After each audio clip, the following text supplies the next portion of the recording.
Okay, another question.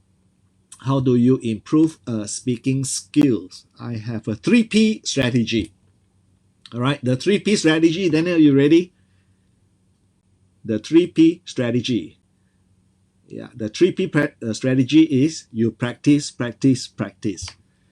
All right, I think anyone who get good at what they do would do it repeatedly and then learn from each experience and each attempt so that the next time they do it, they will be better. I make it a point that if I'm teaching the same training program, the first time I teach it, the second time I teach it cannot be the same as the first. I must be better the second time. And then the third must be better than the first and the second.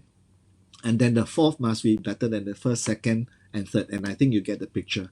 And that's how you can really zero in and get really focused on developing the things that you do well and make it even better. All right. Another question from Dylan. What are the skills that one require to acquire if one wants to be a trainer? Okay, I think we are all trainers, whether you're conscious or unconscious about it, whether you are aware or unaware of it. We are all trainers to our friends, to our colleagues, to our family members, to people around us. You know, every time we are teaching people something, we are sharing something with people, we are already training. Now, if you're talking about formally doing training like what we are doing, oh, hi, Karen, Philadelphia in USA. I do hope you all have the COVID-19 in control and you're keeping yourself safe and taking extra precautions. Okay, so how do we acquire the skill? I think the fundamental skills that you need to learn, which was the reason why back in year 2000, I launched a training program called the Masterclass Train the Trainer program. Because back when 23 years ago, when I first became a trainer, there were very few train the trainer programs that where we had seasoned trainers, excellent trainers who runs a program that I can pay and take a training program, take a course, and learn from them on how to become a trainer. During my time, it was very rare. If it was available, it was available usually in America because as far as the training and speaking industry is concerned, they are way ahead of us. There's so much talent, there's so much experiences that they had because they simply started like way earlier than us. But I had the opportunity of working part time and after I quit my corporate job, where I have to coordinate events. Oh, I remember, the first time when Anthony Robbins, the world's #1 motivational speaker, talk about excellent. In my career, in my life, I just want to speak, coach, and train 1 million people. He has done easily 50 million people worldwide already. So talking about excellent. I remember the first time he came to Singapore, I was one of the sound crew running around, hooking up wires, controlling the amplifiers and things like that, working together with a big team under instructions and all of that to set up the stage for him. Yeah. So I think in being a trainer, there are fundamental skills you need to learn. All right. There are foundations that you need to build. There are certain personality traits, there are certain characteristics you need to build within yourself. All right. And then also learning more about training. For example, formal things like how to conduct a proper training needs analysis so that you can then, and also how to design, how to draft a training program that customize and meet objectives. What questions do you ask your client in order to help you prepare an excellent training? All right, so like skills of the background skills of learning how to prepare, learning how to develop content, learning how to research, and then learning how to write all this information that you have gathered, the client's objectives, the reading that you have done, and then organizing it into a training program that you can propose and that you can deliver. And at the same time, it's not just simply meeting objectives and delivering them. For corporate training, I always make it a point to, first of all, I must meet the objectives and requirements that my client wants, the training department usually, or the training director, training manager. Because if I don't, I will not even get the deal to be in front of people to train, right? So that's my first thing. I must meet all their corporate objectives.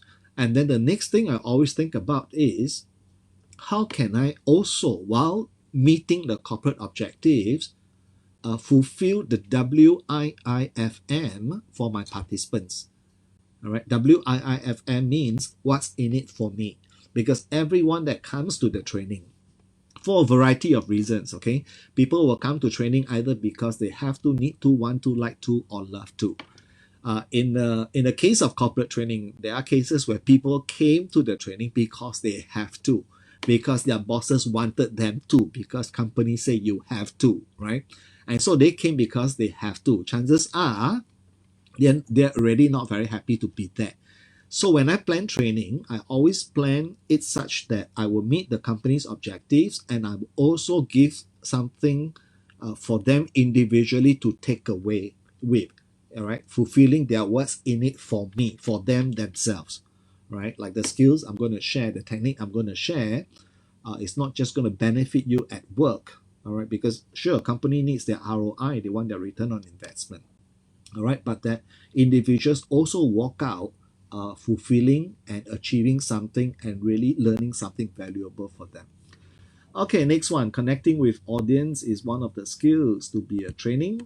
My POV, I think that stands for my point of view. That comes from Joseph. Joseph is very experienced in training. I mean, he's attended my training long ago. I know that he's also doing some kind of training and all. Right. So over and above the background knowledge that you must have, all right. The next one is then, how do you deliver your training? How do you do your opening? How do you deliver your message? How do you transit from message to message? How do you use a variety of engagement tools? Because I've got a question here from Kat from Philippines. Hi, Billy Kueek. How do you engage your audience in all your presentations? You got to know that whenever someone is there, there's always a part of them that's conscious and a part that's unconscious. So you got to engage both the conscious and the unconscious mind using a variety of tools. For example, I think you noticed that in my presentation, I would prepare stories, I would prepare metaphors, I would showcase examples, things that relate to them, and that's how I would engage them. And of course, the use of your energy, the use of what I call the Billy Kueek's blend and combination of training methodologies, right? So like in our masterclass Train the Trainer, for example, we teach you 28 different ways of opening a session that will instantaneously get your audience attention. It will instantaneously meet the audience at the mental level and the emotional level. All right, my goal is always that for the people who came for the training, they came because they have to, they came because they need to, that when they leave my training, they were glad that they have attended the training. And that my next training, they're going to come not because they have to, not because they need to, but because they want to, because they like to, because they love to. That will be my objectives. And that's really the internal driving forces, my belief systems, my values that drive me to do what I do. And always understand that situations, circumstances will happen along the way. And I think what's important is you know, and you'll be prepared thoroughly with what you want to do. All right. So in delivery, the combination of training methodologies, I even use games, and I like to. In my next life, if I can, I would like to be a stand-up comedian, because I like to bring laughter to people in my class. I think I can quite safely say anyone who has attended my training. In my training, every 20 minutes, every half an hour, there's something for you to laugh about. There's something for you to do. There's something that gets you thinking. There's something that connects you inside. Yeah. And I like to ask questions that evoke your feelings, that engage your brain, that engage your mind, for you to think about. Yeah. So a proper use of methodologies in training right use of visuals, all right? For example, in designing your PowerPoints, or if you're a Mac user, in designing your keynote. Have you ever wondered, because I've attended training uh, where there are trainers who give a slide with paragraphs and sentences of words on their slides, on their PowerPoint, on the keynote. And then I find myself sitting in the audience, I find myself reading that instead of paying attention to what the trainer has to say. All right, so I think that's when the presenter, the trainer, or the speaker have really missed the point.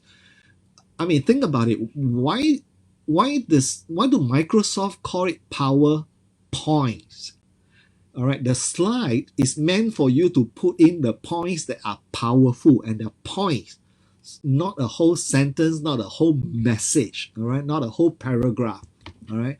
Um, Apple, the Mac users call it keynotes. All right, what is it supposed to be? It's supposed to be keynotes on your slide. It's not supposed to be a whole slide filled with a whole paragraph. If it's a whole paragraph, I can read from it. And chances are the speaker will be turning and reading at the slide instead of focusing on the audience and making eye contact and making a personal contact with their audience. All right, so I think it's important that like for example, in our masterclass, we teach our trainers and speakers to do this. All right, use a 6x6 matrix.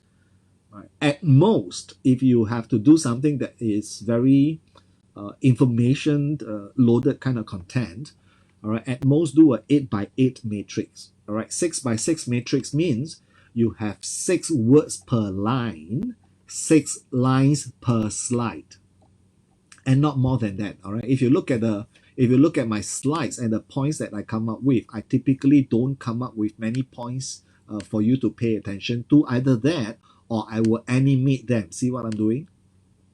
Right? So that's why it's called PowerPoints. And that's why it's called keynotes. Okay? And yes, I use a lot of quotation as well. Quotations is one of my favorite because I think the use of stories, examples, metaphors, and quotations engages both the brain. The left brain is engaged processing the meaning, the logic, the rationale. The right brain is engaged because of this artful way of expressions. Because the unconscious mind, the right brain, does not think in words and sentences. It thinks in pictures, it thinks in sounds, it thinks in feelings. All right. So I think every training has to engage people visually, have to engage people auditorily. All right. So work on your voice, work on your tone, be comfortable with pauses, know when to use the different kind of questions, all right, so that you can get the desired response and the right results. Notice when I started this portion to ask you to ask me questions to elicit, I never said, do you have any questions? Any questions, right? Because that is a close-ended question that either get me a yes or no answer. All right, keep the questions coming. All right, what questions do you have? What questions do you want to ask me? All right, which already assume or presume that you have a question to ask me, and that will stimulate the brain to think of questions. Yeah, thank you. I'm glad you like what we are sharing. Hi, Sham from India, I believe. Sham, this is you joined us quite a few times already. Maybe the entire series too. Okay, let me also scroll through and see if there's any questions that I missed. If I've missed any questions, please comment it again, because when the comment box and the questions start coming, you can just pop up and you can go like really fast. Yeah. Okay, I'm glad you like what I'm sharing. Okay, so nowadays there are many trainers who, like me, started from years ago and who have accumulated experiences, and coupled with our research, coupled with observation, or in my case, discovering the strategies of models of excellent trainers, speakers, and all. So I combine them together, and I put together that masterclass trainer program. That program has actually trained 13 batches of students when I work as an external consultant with the Singapore Training and Development Association. back when they ran a program called the Professional Diploma in Training and Development. Yeah. Now in Singapore, we have the ACTA program, which will actually take you through everything you need to know, need to learn to be a trainer. But of course, anyone that take a course, anyone that read a book, anyone that knows something can train people, right? The difference is the quality of your training, the technicality of the training, the details of the training, all right? So I think it's important that the preparation is very thorough, and it's not about standing up and just blur it away everything you want to say. Yeah. All right. So with that, I hope what I'm sharing have given you some ideas about my strategies, about my values, about my belief system, about what goes on in my mind, about the kind of principles that I set, the disciplines that I commit myself to in doing the preparation, in doing the research. And of course, it helps if you have other supplementary skills. Mind mapping, mindscaping allow me to generate ideas and generate points. All right.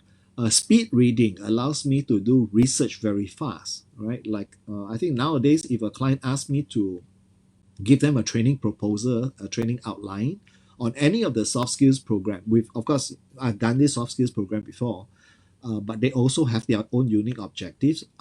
I can put together a training program as quickly as 10 minutes and submit a proposal within 20 minutes.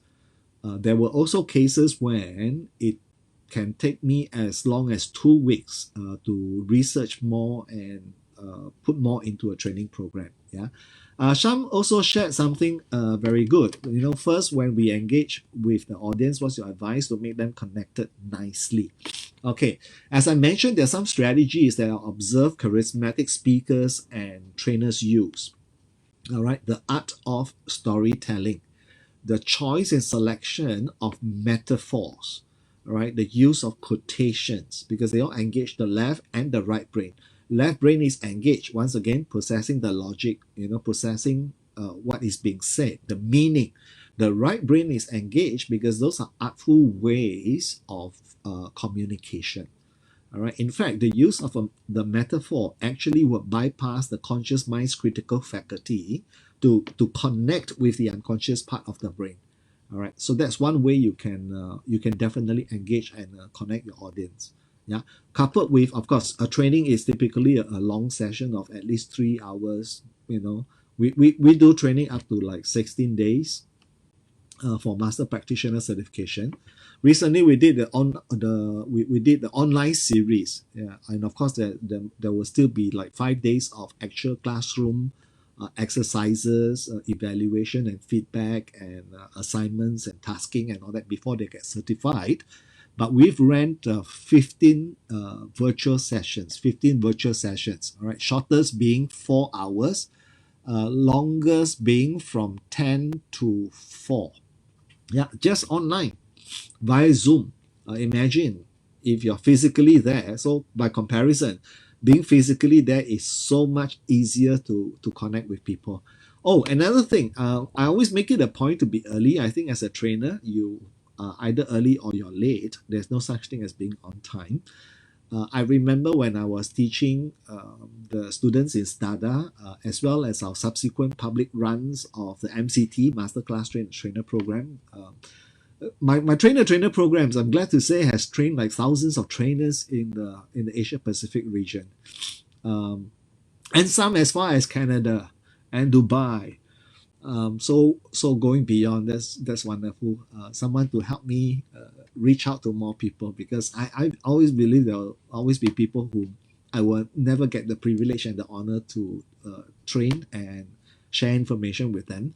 And so through training trainers, they help me to reach out to the people whom we otherwise may not be able to even meet in our life. Yeah. Now besides me, right? Because when I see some of your comments, I know some of you are already trainers, already coaches, and already speakers. I know because we train you, okay? And I know that you have been doing that. How about you? What do you do in your training? What do you do in your presentations? What do you do in your speeches that produces excellent results for you? So enough about me and my strategies, okay? Let's hear from you. Of course, if you join us in our the 5-day masterclass train the trainer program, I would really have formal informations to share with you, techniques to share with you, as well as a lot of mini labs. We call them mini labs because, like for instance, after I teach you 20 ways of opening a training session, you will pick one or two and then you'll break into groups to do exercises. We will record you on video, we'll play back, so I'll sit with you to watch you do your presentation and give you feedback and remind you of the techniques that we have taught you. Now, before you go off, come on, you got to share something with me as well, all right? Yeah. So what do you do, that help you achieve excellence in communication, in training, in presenting, in speaking to groups of people? Okay, got some comment that comes up too. Dylan says, with the new norm, would you be able to share how trainer can train via online? Yes, we are actually including a new portion in. See, we are always updating our materials. Now, we are including a portion in our masterclass train the trainer program that covers online delivery. How we can still even when it's virtual, how we can still engage people.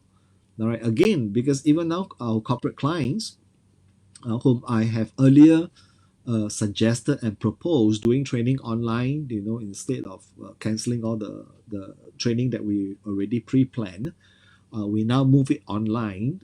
Then that makes it all the more difficult, I think, because you're not physically there, to gauge them, to look into their eyes. And I'm hoping that I can do that by doing this.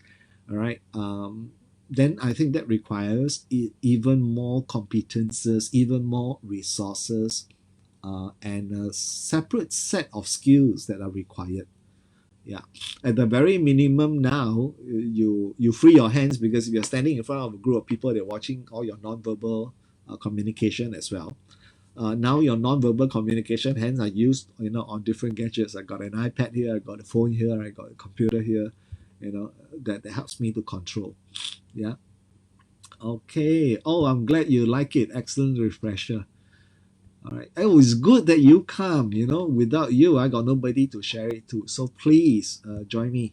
Okay. I smile when I start my presentation. Oh, definitely do that. Yeah. Someone once said a smile is the shortest distance to connect with someone. Yeah. So definitely get in front of your group. All right. Look at them. Make pleasant eye contact. Acknowledge people. Smile. The thing I said earlier on about being early is so that you can prepare in case there's any hiccup with equipment whatsoever. You have time to react. That's one. And secondly, when you're there early, you can greet and meet your participants personally. All right, so you can establish a personal relationship first. You can find out more about them. All right, so that you can relate to them better. Way before it's time to get started, have a morning coffee with them, have tea with them, and learn more about them and then connect with them. Yeah. Learning how to build rapport with people, whether it's individual, a couple, or a whole group, or hundreds, that's also a very important aspect. Yeah. Because when rapport goes up, resistance always goes down. Okay. It's an NLP presupposition. Yeah. When rapport goes up, resistance goes down. Okay. Resistance is always due to a lack of rapport. All right. So learn techniques that connect with people and build rapport with people. I hope this evening we have done a longer than usual session. I hope this evening, from your questions, I have answered them. Feel free to come back to me with your comments and your feedback. All right. I also like to request that you do a few clicks as a favor for us. Okay. Share this link. Share the page when we post up our next live stream. Do share it with people whom you like them to be here this evening, but for some reasons they are not. Okay, just please a few clicks. Yeah. Okay. And with that, further comments and all, I'll probably address it in our next session. Please join us, subscribe to our social media channels. On Facebook, I have personal page Billy Kueek without a space in between. And of course, you're watching this live stream from Billy Kueek International, our company page. I personally have Instagram, LinkedIn, and please definitely come to YouTube to catch up on the past episodes and all. Dr. Wasit, come to our YouTube channel. I believe, I loaded some short demonstration of speed induction and speed hypnosis, where I just, hypnotize someone in less than a second. All right, I do some demonstrations like that. All right, as well as how some of our classes go. We do like a summary of flashback videos. So do join us and watch this. Yeah. Masterclass trainer training, is it the same as NLP train the trainer? Okay. The masterclass train the trainer is a generic trainer and speakers training program for people who are aspiring trainers, aspiring speakers, people who wants to be in the business, in this career, in this industry. We teach you everything that you need to know. Okay. Now for NLP, for hypnotherapy, for timeline therapy, these subjects go through levels of certification. So you heard me mention some of the levels. First of all, there's a practitioner certification level you must do for NLP, timeline therapy, hypnotherapy. When you complete that, you are certified NLP practitioner. All right, certified timeline therapy practitioner, certified hypnotherapist. And then there's a master practitioner level. After the master practitioner level, there is the trainer certification level. Now, trainers are done individually. So the NLP trainers training is on its own, the NLP trainers training. And to answer your question, so if you are not particularly going for specific topics like NLP, timeline therapy, or hypnotherapy, and of course we run hypnotherapy trainers training as well. I'm a master trainer in hypnotherapy with the American Board of Hypnotherapy. So I'm licensed to certify trainers, master practitioners, and practitioners. So what can happen here is this. If you are specific with the topic, then, join the classes from prac to master prac and then get your trainer certification. We are also the only ones who can certify on behalf of the American Board of NLP, the largest NLP certifying body in the world. We also certify master trainers in NLP. Yeah. So for NLP trainers training, you will learn some portions from our masterclass train the trainer. All right, because the primary goal, the main aim for the NLP trainers training is to train you to become a trainer in NLP so that you can also certify practitioners and master practitioners. And of course, when you're a master trainer, you can also certify trainer, right? If you're specific to hypnotherapy, you must finish your practitioner, master practitioner, then trainer in hypnotherapy. That means you train people in hypnotherapy. But the masterclass trainer is actually on its own a generic trainers training program. I hope this clarifies for you. Otherwise, more question, feedback, or suggestions for future topics, please drop me a message. All right, I'm available in all of these social media channel. You can always private message me. Okay. All right. I want to take a poll for the last time, requiring you to click. Okay. Give me a sign. Give me a thumbs up. How many of you have learned something valuable for you tonight, or gain a moment of inspiration this evening? Give me a like or give me a thumbs up now, just to do a poll. So you see, there's one way is we can do a formal feedback form. Another way is through informal feedback like this. Thank you very much. Thank you. All the hearts, all the thumbs up. Wow. See, this is as good as doing it live and then getting a standing ovation from your audience, from your participants. Dr. Wasit, thank you very much. I do hope to see you one day in the hypnotherapy trainers training. I'm not sure which level of hypnotherapy are you already certified at. All right. So please remember to join us on Facebook, on Instagram, LinkedIn. Subscribe to our YouTube channel, Billy Kueek, and do share this entire series, Inspirational Moments with Billy, and that's me. And help us, please, in our mission to transforming people and inspiring lives. With that, I want to say good night. Thank you for joining me this evening. And thank you for all the questions and all your participations. This really feel as if I'm in a classroom with you personally. All right, because we can communicate with technology. So good night and thank you very much.